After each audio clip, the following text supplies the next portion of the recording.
OTT திரையில வந்து பாத்தீங்கன்னா இப்ப நிறைய பேர் புதுசு புதுசா எடுத்து பண்றாங்க. அதே மாதிரி பெரிய பட்ஜெட் படங்கள் மட்டும் தான் திரையரங்குகளுக்கு வருது, சின்ன சின்ன படங்கள் வர்றதில்ல அப்படின்ற ஒரு குற்றச்சாட்டு எல்லா பக்கமே வந்துகிட்டே இருக்கு. அதான் முதல் சொன்ன பதிலே நான் அதுதான். அதை நீங்கள் சரியாக கவனிக்கலன்னு நினைக்கிறேன். சின்ன படங்களுக்கு சப்போர்ட் பண்ணுங்கள், வாய்ப்பு கொடுங்கன்னு தான் நான் கேட்டுட்ருக்கோம். ஏன்னா அப்போல்லாம் வந்து படம் வந்துச்சுனாக்கா ஓடிடி அப்படின்ற தளம் கிடையாது. ஸோ அதனால் எல்லாருமே தேட்டரில் பார்க்கணுன்ற கட்டாயம் இருந்தது. எப்பயாச்சும் கேடிவியில் போடுவாங்க, அப்போ பார்த்துக்கலான்றலாம் கிடையாது. இப்போ ஓடிடி அப்படின்னு வந்ததுனால இப்போ முன்னாடியே அறிவிச்சிடுறாங்க இத்தனாம் தேதி படம் வருதுன்னு சொல்லிட்டு.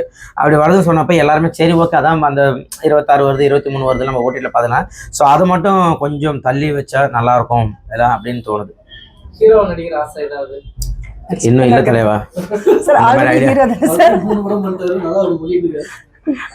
பண்ணிக்கிட்டு இருக்கேன். அது மக்கள் கொடுக்கறது தான். ஹீரோன்னு பண்ணுறேன், கதைக்கு நாயகனாக தான் பண்ணுறேன். கதாநாயகனா என்றைக்குமே ஆசை கிடையாது. ஸோ அந்த கதைக்கு நான் தேவைப்படுது அப்படின்றதுனால அப்படியே போயிட்டுருக்கு. ஒரு 4 படம் பண்ணிட்டேன்.